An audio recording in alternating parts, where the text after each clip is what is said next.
Very good morning, welcome to BRK news. నేను నందు. ముందుగా ఇవాల్టి ప్రధాన పత్రికల్లో వచ్చిన పతాక శీర్షికలు ఒకసారి చూద్దాం. ఆ తర్వాత ముఖ్యమైన అంశాల గురించి విశ్లేషకులు అందే సత్యం గారితో మనం డిస్కస్ చేయబోతున్నాం. ముందుగా ఒకసారి ఇవాల్టి పేపర్స్లో వచ్చినటువంటి పతాక శీర్షికలు చూస్తే, ప్రజల మధ్యకు పాలన, నేటి నుంచి గ్రామ సభల్లో దరఖాస్తుల స్వీకరణ, అర్హులైన లబ్ధిదారులందరికీ న్యాయం చేస్తాం, నిస్సహాయులకు చేయూత అందించడమే ప్రభుత్వ లక్ష్యం, అభయహస్తం లోగో దరఖాస్తు ఆవిష్కరణలో సీఎం రేవంత్ రెడ్డి. అభయహస్తం లోగో మరియు దరఖాస్తు ఆవిష్కరించారు తెలంగాణ సీఎం రేవంత్ రెడ్డి. ఈ సందర్భంగా 5 పథకాలకు ఒకే అర్జీ ఉండే విధంగా జతపరచాల్సినటువంటి ఆధార్, రేషన్ కార్డు ప్రతులు 4 పేజీలతో ప్రజాపాలన దరఖాస్తు, 5 పథకాలకు ఒకే అర్జీని ఇస్తూ తెలంగాణ ప్రభుత్వం కీలక నిర్ణయం తీసుకుంది. చాలా ఈజీగా ఆ ఫామ్ను ఫిలప్ చేసుకునే విధంగా కూడా సామాన్యులకు అవకాశం కల్పించింది. మణిపూర్ నుంచి మహారాష్ట్ర వరకు భారత్ న్యాయ యాత్ర జనవరి 14న ఇంఫాల్లో ప్రారంభించనున్న రాహుల్ గాంధీ, మార్చి 20న ముంబైలో ముగింపు. 14 రాష్ట్రాల్లో 85 జిల్లాల మీదుగా 6200 కిలోమీటర్ల ప్రయాణం, బస్సుల్లో కాలినడకన కొనసాగుతున్న యాత్ర. 14 రాష్ట్రాల్లో 85 జిల్లాల మీదుగా యాత్ర సాగబోతుంది. మొత్తం 6200 కిలోమీటర్ల ప్రయాణం చేయబోతున్నారు. మార్చి 20న ముంబైలో ముగియబోతుంది. జనవరి 14న ఇంపాల్లో రాహుల్ గాంధీ యాత్ర ప్రారంభించబోతున్నారు. ఒక హైబ్రిడ్ యాత్రగా చెప్తున్నారు. అంటే అవకాశాన్ని బట్టి కాలినడకన లేదంటే బస్సులోనో ఎలాగోలా ఈ మొత్తం యాత్రను ఫినిష్ చేసేలా ప్లాన్ చేసుకుంటున్నారు వీలైనంత త్వరగా. ఇక ఖజానా ఖాళీ చేసేశారు, లంకె బిందెలుంటే ఖాళీ కుండలు దర్శనమిస్తున్నాయి, ప్రజలను దోచి కూడబెట్టిన సంపద వారిది, అన్ని వస్తువులతో ఉన్న వాటిని కూలగొట్టారు అంటూ గత ప్రభుత్వంపై ప్రస్తుత ప్రభుత్వం చేస్తున్నటువంటి విమర్శలు. 5 పథకాలకు ఒకే అర్జీ చూసాం. గ్రూప్ 2 పరీక్షలు మళ్ళీ వాయిదా. గ్రూప్ 2 రాత పరీక్షలు మరోసారి వాయిదా పడ్డాయి. వచ్చే నెల 6, 7 తేదీల్లో జరగాల్సినటువంటి ఈ పరీక్షలను మరొకసారి వాయిదా వేశారు. ఈ గ్రూప్ 2 పరీక్షలకు సంబంధించి టీఎస్పీఎస్సీపై సీఎం ఒకసారి సమీక్ష చేసిన తర్వాత ఈ కీలక నిర్ణయం తీసుకున్నట్లుగా తెలుస్తుంది. అయితే అభ్యర్థుల్లో మాత్రం కొంత నిరుత్సాహాన్ని మనం చూస్తున్నాం. ఇక పునరుద్ధరణ డిజైన్లు మా వల్ల కాదు, మేడిగడ్డ అన్నారంపై చేతులు ఎత్తేసిన రాష్ట్ర సెంట్రల్ డిజైన్ ఆర్గనైజేషన్, కేంద్ర జల సంఘం లేదా ఐఐటీలకు ఎంపిక చేయాలంటూ సూచన. మేడిగడ్డ అన్నారం బ్యారేజీల పునరుద్ధరణ పనులకు సంబంధించి నైపుణ్యం మా వద్ద లేదు, అత్యాధునిక సామర్థ్యం ఉన్నటువంటి దేశవ్యాప్త గుర్తింపు ఉన్న సంస్థలను ఎంపిక చేసి రక్షణకు సంబంధించిన డిజైన్లు తీసుకోండి అంటూ తెలంగాణ సెంట్రల్ డిజైన్ ఆర్గనైజేషన్ క్లియర్గా చెప్తున్నట్లుగా తెలుస్తుంది. మా దగ్గర అంత టెక్నాలజీ లేదు బాబు, మేమేం చేయలేము ఈ మేడిగడ్డ అన్నారంపై అంటూ చెప్తున్నటువంటి కీలక వ్యాఖ్యలు మనం చూస్తున్నాం. సింగరేణి గుర్తింపు సంఘం ఏఐటియుసి 5 ఏరియాల్లో ఏఐటియుసి, 6 చోట్ల ఐఎన్టీయూసీ ప్రాతినిధ్య సంఘాలుగా గెలుపు. నిన్న వచ్చినటువంటి ఫలితాలను మనం చూసాం. మొత్తం మీద ఏఐటియుసి తమ సత్తా చాటింది అని చెప్పడంలో ఎలాంటి సందేహం లేదు. ఇక అసెంబ్లీ ఫలితాలపై సమీక్ష, లోక్సభ ఎన్నికలకు సంసిద్ధత, రాష్ట్ర నేతలకు అమిత్ షా దిశానిర్దేశం. నేడు కమలదళం విస్తృత స్థాయి సమావేశం. అమిత్ షా తెలంగాణ పర్యటనను మనం చూస్తున్నాం. త్వరలో జరగబోతున్నటువంటి లోక్సభ ఎన్నికలకు సంబంధించి ఇప్పటి నుంచే కసరత్తు ప్రారంభించినట్లు కనిపిస్తోంది. అంతరాష్ట్ర ఎక్స్ప్రెస్ బస్సులు కుదింపు, మహాలక్ష్మితో రాష్ట్రంలో బస్సుల కిటకిట, రద్దీకి తగ్గట్లుగా సర్దుబాటు కోసం టీఎస్ఆర్టీసీ కసరత్తు. అంతరాష్ట్ర ఎక్స్ప్రెస్ బస్సులను కొంత కుదించినట్లుగా తెలుస్తుంది. విపరీతంగా మహిళలు ఈ బస్సుల్లో ప్రయాణిస్తున్న నేపథ్యంలో కొంత గందరగోళ పరిస్థితి అక్కడ చూస్తూనే ఉన్నాం. కిలో 25K భారత్ బియ్యం కేంద్ర ప్రభుత్వం యోచన. ఇక కోవిడ్ టీకాతో సంబంధం లేదు గుండె జబ్బులకు, JN1 రకంపై అప్రమత్తంగా ఉండాలి, ఇదివరకే వ్యాక్సిన్ తీసుకున్న వారికి మళ్ళీ అక్కర్లేదు అంటూ ప్రముఖులు సూచిస్తున్నటువంటి పరిస్థితి చూస్తున్నాం. JN1 కొత్త రకం వైరస్ వ్యాప్తి చెందుతున్న నేపథ్యంలో అనేక రకాలైనటువంటి అభిప్రాయాలు, విశ్లేషణలు మనం చూస్తూనే ఉన్నాం. అయితే అనుకున్నంత డేంజర్ కాదు, కానీ జాగ్రత్తగా ఉండాల్సిన అవసరం ఉందంటూ నిపుణులు చెప్తున్నారు. IPS అధికారిపై చీటింగ్ కేసు, విశ్రాంత IAS అధికారి బన్వర్లాల్ ఇంటికే ఎసురు పెట్టారంటూ ఫిర్యాదు. Police academy deputy director Naveen కుమార్ను విచారించిన పోలీసులు. ఇవి ఈనాడులో వచ్చినటువంటి ప్రధానమైనటువంటి అంశాలు. అలాగే ఈనాడు ఒకసారి స్పోర్ట్స్ అప్డేట్, బిజినెస్ అప్డేట్స్ కూడా చూస్తే, పడగొడితేనే నిలబడతాం, 11 పరుగుల ఆధిక్యంతో దక్షిణాఫ్రికా, ప్రస్తుతం 256కు 5, ఎల్గర్ అజయ్ శతకం, Bharat 245 all out, Rahul century. Test మ్యాచ్కి సంబంధించిన అప్డేట్స్ ఇవి. అలాగే 72,000 సెన్సెక్స్ మనం చూసాం. మొత్తం 702 పాయింట్లు పెరిగి 72,038 వద్ద సెన్సెక్స్ ఉంది. నిఫ్టీ 213 పాయింట్లు పెరిగి 21,655 జీవనకాల గరిష్టానికి నిఫ్టీ చేరింది. 4 రోజుల్లో 11.11 లక్షల కోట్లు పెరిగినటువంటి మదుపర్ల సంపద. మార్కెట్లు మంచి జోష్ కనిపిస్తుంది. రైట్, ఇవి ఈనాడులో వచ్చినటువంటి అప్డేట్స్. ఇక నెక్స్ట్ పేపర్ చూస్తే ఆంధ్రజ్యోతిలోని అప్డేట్స్ మనం చూస్తున్నాం. ఆంధ్రజ్యోతిలో చూస్తే కేసీఆర్ కుటుంబం తినేది రక్తపు కూడు, ప్రజల రక్త మాంసాలను పీల్చి పిప్పి చేసి సంపాదించారు. 1,00,000 కోట్ల అవినీతి చేసి తిరిగి ఇచ్చింది కేవలం ₹1,00,000 మాత్రమే అంటూ రేవంత్ రెడ్డి చేసినటువంటి కామెంట్స్ చాలా కీలకంగా మారాయి. 66 కోట్లతో 22 ల్యాండ్ క్రూజర్లు మళ్ళీ గెలుస్తామనుకున్న కేసీఆర్ అంటూ రైట్ 66 కోట్లతో 22 ల్యాండ్ క్రూజర్లు కొన్నారు. మళ్ళీ గెలుస్తాం కదా, ప్రభుత్వంలోకి వస్తాం కదా, వాడదామని చెప్పేసి కేసీఆర్ అంటూ వచ్చినటువంటి కథనం. నల్ల నేలపై ఎర్ర జెండా, సింగరేణి ఎన్నికల్లో ఏఐటీయూసీ ఘన విజయం, 3,000 పైచీలకు మెజారిటీ. ఏపీ పగ్గాలు షర్మిలకే, కాంగ్రెస్ అధ్యక్షుడు ఖర్గే, రాహుల్ గాంధీ స్పష్టీకరణ. ఆంధ్రప్రదేశ్లో షర్మిల సేవలను ఉపయోగించుకోవాలంటూ కాంగ్రెస్ భావిస్తున్నట్లుగా తెలుస్తోంది. ఇదొక ఖచ్చితంగా కీలక పరిణామంగా మారబోతోంది ఆంధ్రప్రదేశ్ రాజకీయాల్లో. కోవిడ్తో ఎవరు చనిపోలేదు, ఉస్మానియాలో 2 మరణాలు, వేరే ఆరోగ్య సమస్యలతోనే, కోవిడ్తో ఎవరు చనిపోలేదంటూ క్లారిటీ ఇస్తున్నారు. విశ్రాంత ఐఏఎస్ ఇంటి కబ్జా యత్నం, నిందితుల్లో ఐపీఎస్ నవీన్ కుమార్. ఇప్పటికే చర్యలు ప్రారంభమయ్యాయి. గ్రూప్ 2 పరీక్ష మళ్లీ వాయిదా, తేదీల వివరాల తర్వాత వెల్లడిస్తామన్న టీఎస్పీఎస్సీ. భారత్ బియ్యం కిలో 25, కొత్త పథకంపై కేంద్రం కసరత్తు. ప్రభుత్వ ఏజెన్సీల ద్వారా విక్రయం, ఇప్పటికే సబ్సిడీపై గోధుమ పిండి, శనగపప్పు. ఏడాదిలో 14.1% పెరిగిన బియ్యం ధరలు. రాష్ట్ర బీజేపీలో శల్య సారథ్యం, తెలంగాణలో 2-3 నేతలపై పార్టీ అధిష్టానానికి ముఖ్య నేతల ఫిర్యాదు. రాష్ట్ర బీజేపీలో కొన్ని కుట్రలు కుతంత్రాలు జరుగుతున్నాయి, ఒక 2-3 కావాలని నష్టం చేస్తున్నారంటూ అధిష్టానానికి ఫిర్యాదు చేసినట్టుగా ఒక ప్రత్యేక కథనం ఇక్కడ ఆంధ్రజ్యోతిలో మనం చూస్తున్నాం. ఇక భారత్ న్యాయయాత్ర ఈసారి మణిపూర్ టు ముంబై, జనవరి 14 నుంచి మార్చి 20 దాకా రాహుల్ బస్సు యాత్ర. 65 రోజులు, 14 రాష్ట్రాలు, 85 జిల్లాలు, 6,200 కిలోమీటర్లు. ఇవి ఆంధ్రజ్యోతిలో వచ్చినటువంటి వార్తలు. ప్రధానంగా షర్మిలకు ఆంధ్రప్రదేశ్ కాంగ్రెస్ పగ్గాలు ఇవ్వబోతున్నారనేది బాగా హైలైట్ చేశారు. అలాగే రాష్ట్ర బీజేపీలో శల్య సారథ్యం జరుగుతుందా అంటూ ఒక క్వశ్చన్ సైతం వారు రైజ్ చేశారు. ఇక నెక్స్ట్ సాక్షి చూస్తున్నాం. సాక్షిలో వచ్చినటువంటి హైలైట్స్ చూస్తే, రేషన్ కార్డులు ఇస్తూనే ఉంటాం, ప్రజాపాలన దరఖాస్తు ఆవిష్కరణ కార్యక్రమంలో సీఎం. తెల్ల రేషన్ కార్డు లేకుంటే పథకాలు కష్టం కాబట్టి అందరూ అప్లై చేసుకోండి, కానీ రేషన్ కార్డులు మాత్రం ఇస్తూనే ఉంటాం అంటూ క్లారిటీ ఇచ్చారు. సింగరేణి ఎన్నికల్లో ఏఐటీయూసీ విజయబేరి, కార్మిక సంఘం గుర్తింపు యూనియన్గా ఆవిర్భావం. ఇక ఓడిన అభ్యర్థులే ఇన్ఛార్జీలు, లోక్సభ ఎన్నికలపై బీఆర్ఎస్ దృష్టి. ఏ పార్టీకి ఆ పార్టీ హడావడి మొదలు పెట్టేసింది ఇప్పటికే లోక్సభ ఎన్నికలపై. ఈ నేపథ్యంలో బీఆర్ఎస్ సైతం కసరత్తు మొదలుపెట్టేసింది. మరోవైపు బీజేపీకి ఈరోజు అమిత్ షా తెలంగాణ వస్తున్నారు. గ్రూప్ 2 పరీక్షలు మళ్లీ వాయిదా, త్వరలో తేదీలు ప్రకటిస్తామన్న టీఎస్పీఎస్సీ.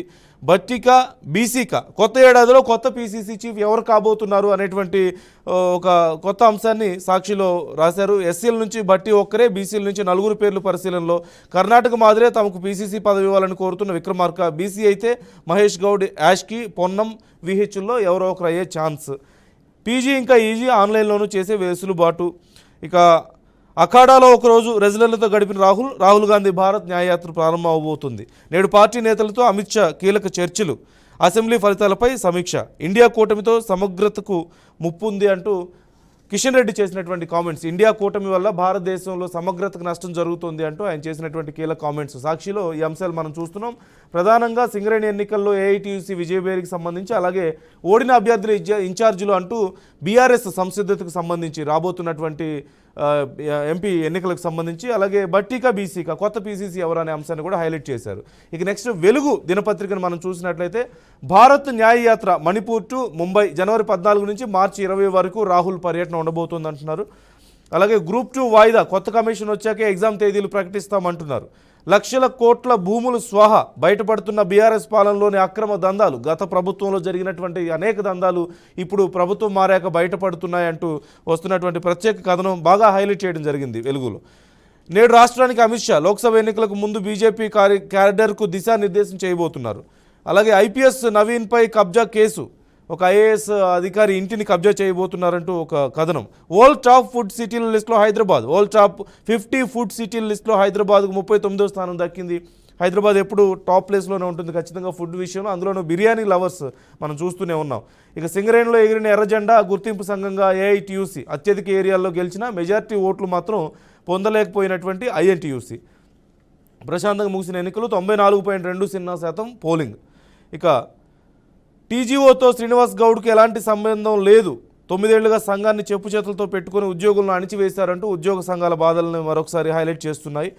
బడాయి బడ్జెట్ వద్దు, ఉన్నదున్నట్లుగా ప్రజలకు చెబుదాం రేవంత్. ఆర్భాటాలకు పోవద్దు, దరఖాస్తు దుబారా ఖర్చులు వద్దు, ప్రజల కోణంలో బడ్జెట్ ఉండాలి. ఆర్థిక శాఖ సమీక్షలో సీఎం ఆదేశం. అనవసరంగా హడావుడి చేయొద్దు, బడ్జెట్ విషయంలో ఎంత ఉంటే అంతే చూపిద్దాం, అప్పులైనా సరే ఆదాయం అయినా సరే బడాయికి పోవద్దు, మనం ప్రజలకు అబద్ధం చెప్పాల్సిన అవసరం లేదంటూ రేవంత్. ఇక గడిల్లో కాదు ఇక గ్రామాల్లో పాలన ఇవాళ నుంచి గ్రామ సభల్లో అభయహస్తం అప్లికేషన్లు తీసుకుంటామంటూ సీఎం రేవంత్ రెడ్డి 5 పథకాలకు ఒకే అర్జీని రిలీజ్ చేసిన విషయం మనం చూసాం. మేడిగడ్డ 6-8 బ్లాకుల్లోనూ డ్యామేజ్లు ఉన్నాయి. రాఫ్ట్ ఫౌండేషన్ను పరీక్షిస్తేనే స్పష్టత. ఇసుక తొలగింపు పర్మిషన్ కోసం మహారాష్ట్ర సర్కారుకు లేఖ. ఆ రాష్ట్రం ఓకే చెప్తే బ్యారేజ్ కుంగుబాటుపై పూర్తి స్థాయి ఎంక్వైరీ ఉండబోతోంది అంటూ వెలుగులో ఈ కొన్ని కీలక అంశాలు చూస్తున్నాం. ప్రధానంగా గత ప్రభుత్వంలోని అవినీతికి సంబంధించి ఒక అంశాన్ని బాగా హైలైట్ చేశారు. అలాగే కాంగ్రెస్ గ్రామ సభల్లో మేము పాలన సాగించబోతున్నాం అంటూ చెప్తున్నటువంటి అంశం 5 పథకాలకు ఒకే రకమైనటువంటి అప్లికేషన్ తీసుకొచ్చిన నేపథ్యంలో ఆ అంశాన్ని కూడా బాగా హైలైట్ చేశారు. ఇవి ఇవాల్టి దినపత్రికలోని ప్రధాన అంశాలు. ఇవాల్టి దినపత్రికలోని అంశాలు, ప్రస్తుత రాజకీయ పరిస్థితులు, సామాజిక అంశాల గురించి మనతో విశ్లేషించడానికి ప్రముఖ విశ్లేషకులు అంది సత్యం గారు మనతో జాయిన్ అవుతున్నారు. సత్యం గారు, very good morning. Good morning అండి. నా వాయిస్ క్లియర్గా ఉందా? కొంచెం మీ వాయిస్ నాకు క్లియర్గా రావడం లేదు. Please check. Yeah right, please కొంచెం నాకు ఆడియో పెంచండి. రైట్, సత్యం గారు, చూస్తున్నాం నిన్న మనం చూసాం ప్రజాపాలన అంటూ 28 నుంచి వచ్చే నెల 6 వరకు, జనవరి 6 వరకు మేము ప్రజాపాలన సాగిస్తున్నామంటూ కాంగ్రెస్ చాలా గొప్పగా నిన్న కార్యక్రమాన్ని చేపట్టింది. 5 పథకాలకు ఒకే అర్జీని విడుదల చేసింది. చాలా ఈజీగా ఫిల్ చేసుకోవచ్చు, మీకు రేషన్ కార్డులు ఇస్తూనే ఉంటామంటూ. సో మొత్తం మీద ఈ 6 హామీల అమలు దృష్ట్యా చాలా వేగంగా అడుగులు పడుతున్నటువంటి పరిస్థితి చూస్తున్నాం. అలాగే ఈ ప్రజాపాలన అనే కాన్సెప్ట్ని మీరు ఎలా చూస్తున్నారు? ఈ లోక్సభ ఎన్నికల ప్రిపరేషన్లో ఇది కూడా ఒక భాగంగా మనం చూడొచ్చు అంటారా? ఏ పథకం అమలు జరిపినా ఆ పథకం అమలు జరిపినటువంటి పార్టీకి అంతో ఇంతో పాజిటివ్ ఉంటుంది ప్రజల నుంచి. అయితే ఈ ప్రజాపాలన పేరు మీద గతంలో కూడా చంద్రబాబు నాయుడు ప్రజల వద్దకు పాలన పథకాన్ని అమలు జరిపాడు. ఇప్పుడు వీళ్ళు ప్రజాపాలన అంటున్నారు. కాబట్టి ఏదేమైనా ప్రజల దగ్గర పోయేటువంటి ఏ కార్యక్రమైనా ప్రజల యొక్క ఇన్వాల్వ్మెంట్ ఉంటే సక్సెస్ రేట్ ఎక్కువ ఉంటుంది. రెండవది, ఇప్పటివరకు ఇష్యూ చేసినటువంటి రేషన్ కార్డులలో దరిదాపు 10 లక్షల కార్డులు ఉపయోగించుకోకపోవడం వల్ల ఆ 10 లక్షల కార్డులకు రావాల్సినటువంటి బియ్యం కానీ ఇతర మొత్తం కూడా మళ్ళీ మిల్లర్ల దగ్గర చేసి రీసైక్లింగ్ చేసి లాభాలు సంపాదిస్తారు. దరిదాపు కేంద్రం ఒక 25 రూపాయలు కిలోకు, రాష్ట్రం ఒక 25 రూపాయలు ఇట్లా సబ్సిడీ ఇచ్చి విలువైనటువంటి బియ్యాన్ని మిల్లర్లు అమ్ముకుంటున్నారు. ఎందుకంటే ఈ 10 లక్షల కార్డు హోల్డర్స్ బియ్యం తీసుకోకపోవటం వల్ల. కాబట్టి ఇవాళ ఖచ్చితంగా రేషన్ కార్డుల యొక్క అంచనా శాస్త్రీయంగా ఉంటే ఈ 5 పథకాల్లో ఏ పథకానికి ఎంత అవసరం, దానికి ఫైనాన్షియల్ కమిట్మెంట్ ఎంత అవసరం అనేటువంటి ఒక శాస్త్రీయ అంచనా దొరికే అవకాశం ఉంది. కాబట్టి ప్రజాపాలన అనేటువంటి కార్యక్రమం ఛానలైజ్ చేయటానికి, పేదలకు అందటానికి, అసలైన లబ్ధిదారులు అందటానికి ఉపయోగపడుతుంది. ఇదే కాకుండా ఇంకొక పని చేసుకుంటే బాగుండేది. ఒక ఎకనామిక్ స్టూడెంట్గా నేను చెప్పేది ఏంటంటే, ఆ పాస్ పుస్తకం కూడా జిరాక్స్ కాపీ జత చేయమని అడుగుంటే బాగుండేది. ఎందుకంటే ఇవాళ వాస్తవానికి వైట్ కార్డులు ఎవరికి ఉండాలి? అత్యంత పేదలకు ఉండాలి. ఇవాళ 10 ఎకరాలు 15 ఎకరాలు ఉన్న వాళ్ళకి కూడా వైట్ కార్డులు ఉన్నాయి. వాళ్ళు బియ్యం ఏమి తీసుకోవట్లే, కానీ ఎక్కడైనా ఎప్పుడైనా జబ్బు వస్తేనే ఇంకోటికో ఉపయోగపడుతుందనే ఉద్దేశంతో తీసుకుంటున్నారు. కాబట్టి ఆ పాస్బుక్ కూడా దానికి పెడితే, జిరాక్స్ కాపీ పెడితే 5 ఎకరాల పైన ఉన్న వాళ్ళకో లేదా 3 ఎకరాల పైన ఉన్న వాళ్ళకో నిరాకరిస్తే బాగుండేది. కానీ ఈ రేషన్ కార్డు అనేది హైలీ పొలిటిసైజ్ అయి ఉన్నది. అంటే రేషన్ కార్డులు ఇచ్చిన దానికి మరిన్ని ఇవ్వాలని ప్రతిపక్షాలు ఉన్న వాళ్ళు డిమాండు, అధికార పక్ష వాళ్ళు ఇష్టం అనేది, కానీ ఎవరు వద్దు అర్హులకే ఇవ్వాలనేటువంటి డిమాండ్ బెటర్. అది పొలిటిసైజ్ అయి ఉన్నది. కాబట్టి ఇప్పటికైనా దాన్ని కరెక్ట్ ఛానలైజ్ చేస్తే మరి కష్టాల్లో ఉన్న రాష్ట్రానికి కమిట్మెంట్ ఎంతో అది శాస్త్రీయంగా తెలిస్తే ఉపయోగపడుతుంది. అంటే ప్రజల్ని వీలైనంత ఎక్కువ మందిని, ఎక్కువ పర్సంటేజ్ని సంతృప్తి పరిచే ప్రయత్నం కూడా ఇది కనిపిస్తుంది కదా. ఎందుకంటే ఇప్పుడు ప్రతిదానికి రేషన్ కార్డే అంటున్నారు, బాగానే ఉంది. ఇప్పుడు మీరు చెప్పినట్లుగా ఒక లిమిట్ పెట్టుకుంటే, ఫర్ ఎగ్జాంపుల్ 4 ఎకరాలు 5 ఎకరాలు అంటే 1 ఎకరం ఎక్కువ ఉన్నోడికి కూడా కోపం వస్తుంది ఈ విషయంలో ఖచ్చితంగా. సో ఇలా వీలైనంత ఎక్కువ మందిని సంతృప్తి పరిచే ప్రయత్నంగా కనిపిస్తుంది తప్పితే కరెక్ట్గా ఎవరికి అవసరమో వాళ్ళకి మాత్రం సర్వ్ చేసే ప్రణాళిక ఇక్కడ మనకు కనిపించడం లేదు. యాజ్ యూ సెడ్ కరెక్ట్గా. అదే మొహమాటం అంటాం మనం, మొహమాటం ఓట్లు. అయితే వాస్తవానికి ఈ రేషన్ కార్డు వల్ల పెద్ద ఉపయోగం లేదు. ఎందుకంటే PDS public distribution system strong ఉన్నప్పుడు ఉమ్, అనేక సరుకులు ఇచ్చేవాళ్ళు, 13-14 సరుకులు ఇచ్చేవాళ్ళు. నూనెలు, వంట నూనెలు, ఇంకా రకరకాలైనటువంటి ఇచ్చేవాళ్ళు, కెరోసిన్. ఇప్పుడు అవన్నీ బంద్ అయినాయి. ఉమ్, కేవలం బియ్యం, గోధుమలు ఇటువంటి వాటికే పరిమితం చేసేది. ఉమ్, ఉమ్, అంటే ప్రపంచ బ్యాంకు ఒత్తిడి కూడా ఉంది. మీరు పబ్లిక్ డిస్ట్రిబ్యూషన్ సిస్టమ్ డిస్కరేజ్ చేయాలి, ఓపెన్ మార్కెట్ ధరలకే ప్రజలు అలవాటు పడాలని. ఉమ్, కాబట్టి పేరుకు రేషన్ కార్డులు ఉన్న పీడిఎస్ వర్క్ చేయట్లేదు. ఉమ్, తర్వాత దాన్ని సప్లై చేసేటువంటి ఎఫ్సిఐ కూడా దివాలు తీసింది. ఉమ్, ఎఫ్సిఐ ఉంది కానీ దానికి ఉద్యోగస్తులు లేరు, గోడౌన్ లేవు, సేకరించే యంత్రాంగం కూడా వీక్ అయిపోయి ఉంది. ఉమ్, కాబట్టి ఇంటర్నేషనల్ ఏజెన్సీస్ ఈ ఒత్తిడిలో వీళ్ళు ఇస్తున్నారు కానీ అసలు పీడిఎస్ లక్ష్యం నెరవేరట్లేదు.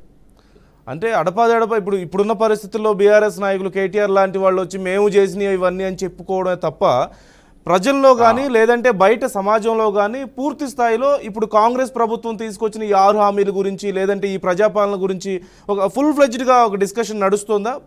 గత ప్రభుత్వం చేసిన పనులు కొంత ఇప్పుడు కాస్త వెనకబడిపోయినట్లేనంటారా ప్రజల దృష్టిలో? పబ్లిక్ డిస్ట్రిబ్యూషన్ సిస్టమ్ గొప్పది.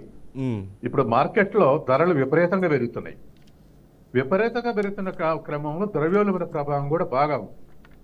వాటి నుంచి పేద ప్రజలు ఎస్కేప్ కావడానికి ఇది ఒక మంచి మార్గం. పీడిఎస్ అనేది, పబ్లిక్ డిస్ట్రిబ్యూషన్ సిస్టమ్, రేషన్ కార్డులు అనేవి. వీటికి గతంలో బిఫోర్ 90s ఎట్లయితున్నాయో, ఎన్ని రకాల సరుకులు ఉన్నాయో అన్ని రకాల సరుకులు కనుక పీడిఎస్లో ఇవ్వగలిగితే ప్రజలకు ఎంతో మేలు. ప్రజలు ఈ ద్రవ్యోల్బణ ప్రభావం నుంచి పక్కకు తప్పుకునే అవకాశం ఉంది, వాళ్ళ జీవన ప్రమాణాలు పెరిగే అవకాశం ఉంది. కాబట్టి అది సక్రమంగా అమలు చేయటంలోనే ఉంది. అది కేరళలో బాగా సక్సెస్ఫుల్ గా ఇంప్లిమెంట్ చేస్తున్నారు. కాబట్టి ఒక టీం పోయి అధ్యయనం చేసి వచ్చి ఎట్లా అమలు చేస్తున్నారో కూడా చేస్తే మంచిగా ఉంటుంది. అదేలేండి. జనవరి ఇక మరొక అంశం చూసుకుంటే జనవరి 6-7 తారీఖుల్లో జరగాల్సినటువంటి గ్రూప్ 2 పరీక్షలు మరోసారి వాయిదా పడ్డాయి. మొత్తం మీద 3వ వాయిదా పడి అభ్యర్థుల్లో మరింత నిరుత్సాహాన్ని నింపినటువంటి పరిస్థితి మనం చూస్తున్నాం. కొంత ఆగ్రహం కూడా వ్యక్తం అవుతుంది. అంటే సీఎం సమీక్ష తర్వాత ఈ నిర్ణయం తీసుకున్నారు. త్వరలో కొంత ప్రక్షాళన జరగబోతుంది టీఎస్పీఎస్సీలో కూడా అంటున్నారు. సో ఈ పరిణామాన్ని ఎలా చూడాలంటారు? అభ్యర్థుల పరిస్థితి ఏంటంటారు ఇప్పుడు? గత ప్రభుత్వం కాలంలోనే ఈ టీపీఎస్సీ నిర్వహించినవి అవాస్ పాలైనవి. దరిదాపు బీఆర్ఎస్ ప్రభుత్వం ఓటమి చెందటంలో ఇదొక కారణం. ఏది రిక్రూట్మెంట్ ఫెయిల్యూర్ కావటం, పేపర్లు అవుట్ కావటం, దాని ఇమేజ్ విపరీతంగా దెబ్బతిన్నది యూత్లో. దరిదాపు ఇవాళ రాష్ట్రంలో ఒక అంచనా ప్రకారం 28 లక్షల మంది నిరుద్యోగులు ఉన్నారు. అంటే 28 లక్షల కుటుంబాలు డిస్కరేజ్ అయినాయి. కాబట్టి ఖచ్చితంగా అది ఎఫిషియన్సీగా నిర్వహించుంటే ఇంత వ్యతిరేకత తెచ్చేది కాదు యూత్లో. వాళ్ళు కావాలని చేశారా, లేదా కింది స్థాయి ఉద్యోగులు ఒకళ్ళిద్దరు కలిసి దీన్ని డిలీట్ చేశారా, ఇవన్నీ చూస్తే యూత్ మంచి ఆగ్రహంగా ఉన్నారు. అయితే ఇప్పుడు టీపీఎస్సీ లేకుండా నిర్వహించడం అసాధ్యం. ఎందుకంటే వాళ్ళు మళ్ళీ పేపర్ తయారు చేయించాలి, మళ్ళీ ఎగ్జామ్స్ కండక్ట్ చేయాలి. కాబట్టి ఫుల్ ఫ్లెడ్జ్డ్ టీపీఎస్సీ లేకుండా నిర్వహించడం కష్టం. కాబట్టి వాయిదా వేసింది ప్రభుత్వం. చైర్మన్, సభ్యులు వీళ్ళందరూ కూడా, సభ్యుల మీద కూడా కేసులు ఉన్నాయి. అనర్హులని సభ్యులుగా నియమించారని హైకోర్టులు వేశారు. కాబట్టి వీటన్నిటిని సరి చేసుకొని ఒక ఫుల్ ఫ్లెడ్జ్డ్ టీపీఎస్సీ ఏర్పాటు అయితేనే ఈ రిక్రూట్ చేయడానికి అవకాశం ఏర్పడుతుంది. అంటే ఇవి గ్రౌండ్ లెవెల్లో ఏం జరుగుతుంది, టెక్నికల్గా ఏం జరుగుతుంది అనేది పక్కన పెడితే అభ్యర్థుల్లో ఉన్నటువంటి ఆ అసహనం లేదంటే కోపం కారణంగా చాలాసార్లు ఇప్పటికి 3 సార్లు ఇలా వాయిదా పడడం పట్ల కొంత వ్యతిరేకత బాగా వ్యక్తం అవుతుంది. ఇదేదో వ్యవస్థల వైఫల్యం లాగా భావించే అవకాశం కనిపిస్తుంది కదా ఇక్కడ. ఖచ్చితంగా అండి. గతంలో టీపీఎస్సీకి చైర్మన్ చేసిన జనార్దన్ రెడ్డి ఐఏఎస్ ఆఫీసరు చాలా సిన్సియర్ ఆఫీసర్. అనేక శాఖల్లో పనిచేసినప్పుడు మంచి పేరు తెచ్చుకోరు. కానీ కింది స్థాయి ముఖ్యంగా అవుట్ సోర్సింగ్ ఉద్యోగస్తులు వాటిని లీక్ చేసి అటు జనార్దన్ రెడ్డి ప్రతిష్ట, ఇటు రాష్ట్ర ప్రభుత్వం ప్రతిష్ట కూడా దెబ్బతీశారు. కాబట్టి ప్రభుత్వం ఇప్పటికైనా, గతంలో జేఎన్టీలో కూడా దిద్దిన పేపర్లు అవుట్ సోర్సింగ్ వాళ్ళు బయటకు లోపలికి తిప్పుతున్నారని వార్త వచ్చింది. కాబట్టి అపాయింట్మెంట్ చేసేది ఏదో అది కరెక్ట్ గా పర్మనెంట్ ఎంప్లాయీస్ అపాయింట్ చేస్తే అకౌంటబిలిటీ ఉంటుంది. అన్ని శాఖలలో కూడా టీపీఎస్సీ లాంటి దాంట్లో ఎగ్జామ్స్ కంట్రోల్ చేసేటువంటి దాంట్లో అవుట్ సోర్సింగ్ ఇస్తే వాళ్ళకి పెద్ద అకౌంటబిలిటీ ఉంది. వాళ్ళని తీసేసినా పెద్ద పోయేది లేదు వాళ్ళకు. కాబట్టి కీలకమైనటువంటి శాఖలలో ఇప్పటికైనా అవుట్ సోర్సింగ్ రద్దు చేసి రెగ్యులర్ ఎంప్లాయీస్ ని చేస్తే వాళ్ళకి అకౌంటబిలిటీ ఉంటుంది. కాబట్టి అట్లా చేయడం అవసరం. రైట్. ఇక మరొక ముఖ్యమైన అంశం, నిన్న వచ్చినటువంటి సింగరేణి కార్మిక సంఘం గుర్తింపు సంఘం యొక్క ఎన్నికల ఫలితాలు మనం చూసాం. మొత్తం మీద సిపిఐ అనుబంధ ఏఐటియుసి మంచి లీడ్ సాధించడం మనం చూసాం. సో ప్రధాన పోటీ ఐఎన్టీయూసీ ఏఐటీయూసీ మధ్యనే మనకు కనిపించింది. సో ఈ రిజల్ట్స్ కానీ జరిగినటువంటి తీరుతెన్నులు అంటే కార్మిక సంఘాల యొక్క కార్మికుల యొక్క ఒపీనియన్ని మనం ఎలా చూడవచ్చు అంటారు అక్కడ జరిగినటువంటి పరిణామాలను? మొత్తం మీద ఏఐటిసి బలమైన సంఘం సింగరేణిలో మొదటి నుంచి కూడా. ఖచ్చితంగా గతంలో కూడా 4 సార్లు గెలిచింది. ఉమ్, అయితే ఏఐటిసి కానీ సిఐటియు కానీ ఇటువంటి వామపక్ష కార్మిక సంఘాలు స్థిరంగా ఉంటాయి. కానీ అధికార పార్టీకి అనుబంధం ఉన్నటువంటి సంఘాలు గతంలో బీఆర్ఎస్ కు అనుబంధంగా ఉన్న టీబీజేకేఎస్ కానీ, ఉమ్, తర్వాత ఇప్పుడు ఐఎన్టీసీ కానీ ప్రభుత్వాలు అధికారం ఉన్నప్పుడేమో పనిచేస్తాయి, అధికారం కోల్పోతే డేలా పడతాయి. ఉమ్, ఉమ్, అందుకే ఐఐటిసి గత 10 ఏళ్లుగా డేలా పడి ఉన్నది. ఉమ్, కాంగ్రెస్ పార్టీ అధికారంలో రావటం, మంత్రులు ఎమ్మెల్యేలు పోయి ప్రచారం చేయటం వల్ల ఒక ఊపు వచ్చింది. అవును.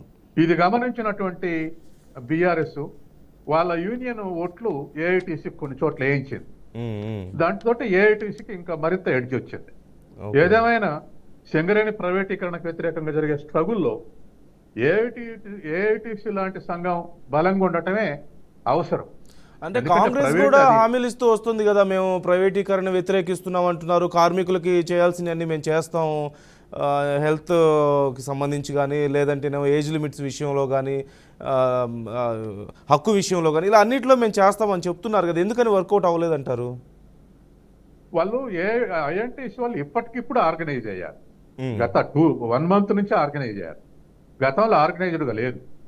వాళ్ళందరూ కూడా బీఆర్ఎస్ అనుబంధ టీబీజీకేఎస్ లో చేరి పనిచేశారు. ఉమ్, ఉమ్, అది బీఆర్ఎస్ ఓడిపోవడంతో సడన్ గా ఇటు షిఫ్ట్ అయ్యారు. ఉమ్, వాళ్ళు ఇంకా ఐఐటీసీలో ఆర్గనైజ్ కాలేదు, ప్లాన్ లేదు. కాబట్టి కొంత డిసడ్వాంటేజ్. ఇది ఏవైనా ఇద్దరు మిత్రపక్షాల సంఘాలే కాబట్టి ఐఐటీసీ ఏఐటీసీ నేషనల్ లెవెల్లో కానీ స్టేట్ లెవెల్లో కానీ పెద్దగా ప్రెస్టేజ్ తీసుకునే అవకాశం లేదు. ఉమ్, ఉమ్. రైట్. వైరుధ్యాలు పెరిగే అవకాశం కూడా లేదు. అదేలేండి.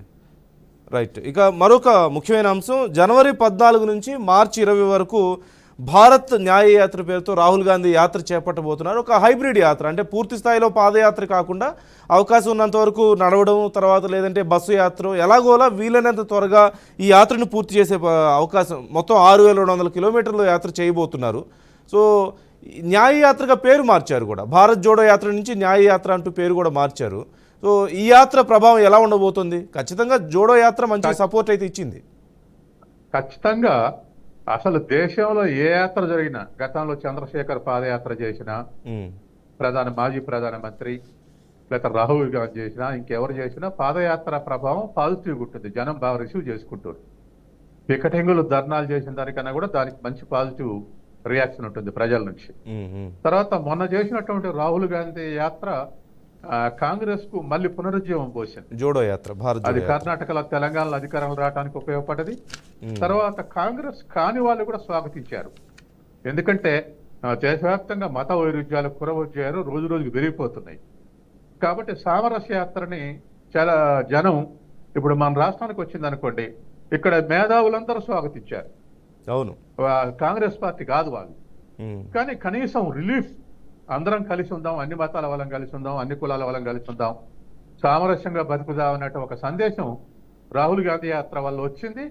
అది ప్రజల మధ్య కూడా ఐక్యతకు ఉపయోగపడింది. ఉమ్, ఉమ్, కాబట్టి ఇప్పుడు కూడా ఆ యాత్ర చేస్తే, రాహుల్ గాంధీ యాత్ర చేస్తే, అది కొద్దిగా డిస్టర్బ్డ్ ఏరియా, అది విభజించబడి ఉన్నటువంటి ఏరియా, ఇప్పుడు పెట్టుకున్నటువంటి area. Um, Manipur it self with tensions. అవును. కాబట్టి అది తర్వాత నార్త్ తెలంగాణ అంతా, నార్త్ ఇండియాలంతా కూడా మత వైరుధ్యాలతో కూడుకున్నటువంటిది. అక్కడ అవసరం, అసలు రాహుల్ గాంధీ పాదయాత్ర చేయటం అవసరం. ఇంకెవరైనా చేసినా, ఏ రాజకీయ పార్టీ చేసినా మత సామరస్యం కోసం చేస్తే మంచిదే. కాబట్టి రాహుల్ గాంధీ యాత్ర నేషనల్ ఇంటిగ్రిటీకి ఉపయోగపడుతుంది, కాంగ్రెస్కి కూడా ఉపయోగపడుతుంది. Okay, okay, right. ఇక అలాగే అమిత్ షా ఈరోజు తెలంగాణకు రాబోతున్నారు. లోక్సభ ఎన్నికల నేపథ్యంలో కొంచెం సమాయత్తం చేసే ప్రయత్నం కనిపిస్తుంది. అన్ని పార్టీలు ఎవరికి వారు, బీఆర్ఎస్ హడావుడి మొదలైపోయింది. ఇప్పటికే కాంగ్రెస్ ఈ 6 హామీలు తొందరగా అమలు చేయడం ద్వారా ప్రజల్లోకి మరొకసారి వెళ్ళాలని ప్రయత్నాలు చేస్తుంది. ఇటు అమిత్ షా రాబోతున్నారు తెలంగాణకు. ఈ ఆయా పార్టీల యొక్క సంసిద్ధత ఏ విధంగా ఉందంటారు? అలాగే ఈ లోక్సభ ఎన్నికలకి ప్రధాన ఎజెండా ఏది ఉండబోతుందంటారు? ప్రజలు దేన్ని పరిగణలోకి తీసుకునే అవకాశం ఉందంటారు? పార్లమెంట్ ఎలక్షన్లు కాబట్టి నేషనల్ ఎజెండా చర్చనీయాంశం అయింది. తెలంగాణ సమస్యలు కానీ తెలంగాణ పార్టీల సమస్యలు కానీ పెద్ద చర్చనీయాంశం కాదు. ఖచ్చితంగా ఇండియా కూటమి లేదా బీజేపీ యొక్క ప్రోగ్రాం అమలు, గతంలో లోపాలు, ఇవే చర్చకు వచ్చే అంశం ఉంది. తర్వాత నేషనల్ మీడియా కూడా వీటికి ఇంపార్టెన్స్ ఇస్తుంది. అయితే మన రాష్ట్రాన్ని విషయానికి వచ్చినప్పుడు ఎందుకు అమిత్ షా వస్తుండే, ఎందుకు సమాయత్తం చేస్తుండే అన్నప్పుడు ఇవాళ ఓట్లలో పోలరైజేషన్ వచ్చింది. 28% ఓటింగ్ ఉన్న కాంగ్రెస్ 40% వచ్చింది. తర్వాత అప్బీటింగ్ మూడ్లో ఉంది, అధికారంలో ఉంది, జనం కూడా ఫేవర్గా ఉంది. కాబట్టి ఇంకా కొంత అధికార పార్టీకి ఫేవర్గా మారే అవకాశం ఉంది. ఎందుకంటే వాళ్ళ ఫెయిల్యూర్స్ ఇంకా ఇప్పుడే 20 రోజులు అవుతుంది కాబట్టి కాంగ్రెస్ ఫెయిల్యూర్స్ అన్న ఎవరు రిసీవ్ చేసుకోరు. కాబట్టి మొత్తం ఓట్లు ఒకవైపు నెట్టిపోకుండా ఇవాళ ఒకవేళ బీజేపీ బలంగా కాంటెస్ట్ ఎందుకంటే బీఆర్ఎస్ పార్లమెంట్ ఎలక్షన్లో వీక్ ఫోర్స్. ఎందుకంటే ఒక ప్రాంతీయ పార్టీ వీక్గానే ఉంటుంది ఎప్పుడైనా నేషనల్ ఎలక్షన్స్లో. బీఆర్ఎస్ ఓట్లు కూడా కాంగ్రెస్ పోయినాయి అనుకోండి, 17కు 15 గెలిచే అవకాశం ఉంది.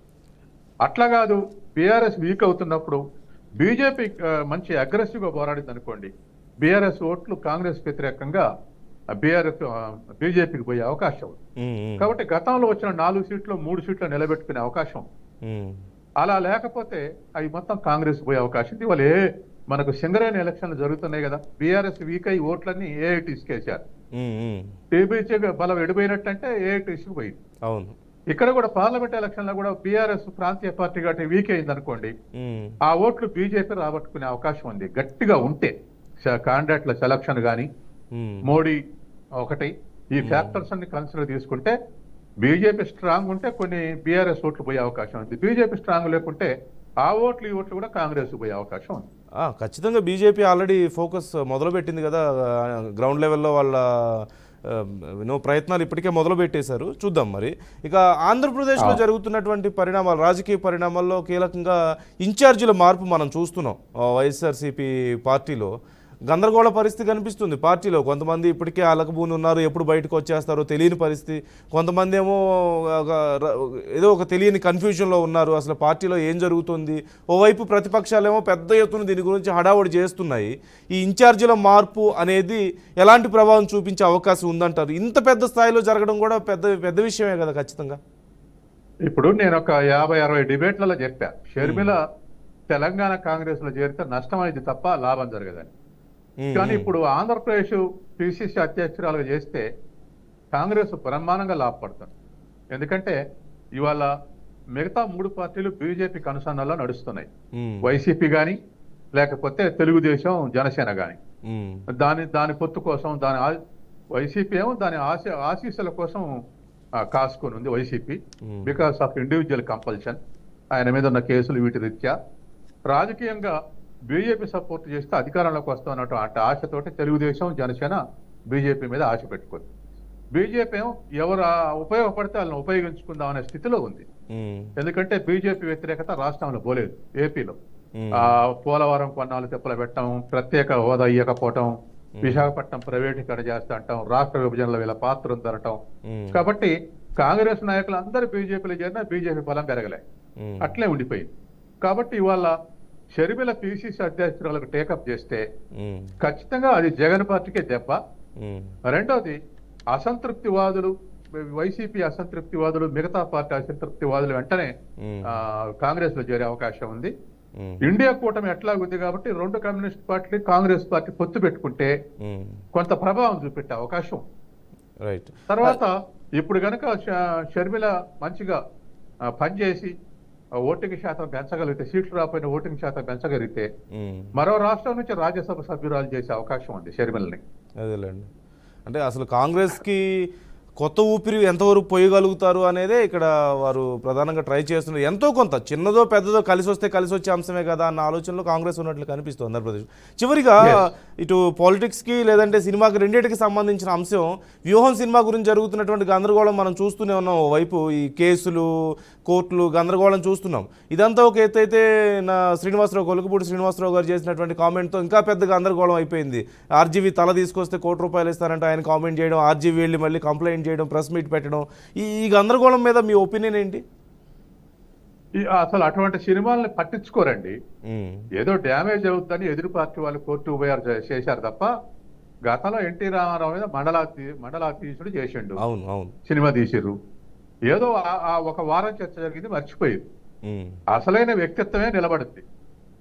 ఈ ఆకాశరామన్న ఉత్తరాలు వేయటం వల్ల పేరు లేని కరపత్రాలు వేయటం ఎట్టుంటుందో ఇటువంటి సినిమాలు చేయటం కూడా అంతే. ఎవడు పట్టించుకుంటాడు? జనానికి అంత తీరిక ఎక్కడుంది? ఒక వారం 3-4 రోజులు, ఒక వారం చర్చ అయిపోద్ది, మర్చిపోద్ది.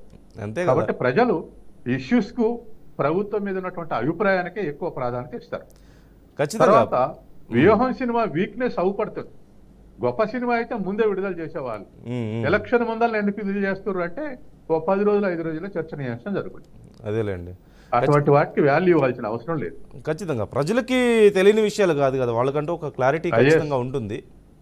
అల్టిమేట్గా వాళ్ళకున్న ఐడియాని బట్టి వాళ్ళు మూవ్ అవుతారు తప్పితే ఎవరో వచ్చి మధ్యలో కొంచెం హడావడి చేసినంత మాత్రమే అది చూసి ప్రజలంతా పిచ్చోళ్ళు అనుకుంటే ఎలా? Right. Thank you so much Satyam garu, ఇవాళ మాతో జాయిన్ అయినందుకు థ్యాంక్ యూ సో మచ్. ఇది ఇవాల్టి మార్నింగ్ ఎనాలిసిస్. దినపత్రికల్లో వచ్చినటువంటి ముఖ్యమైన అంశాలు, దానికి సంబంధించిన ఎనాలిసిస్ని మనం చూసాం. Keep watching BRK news.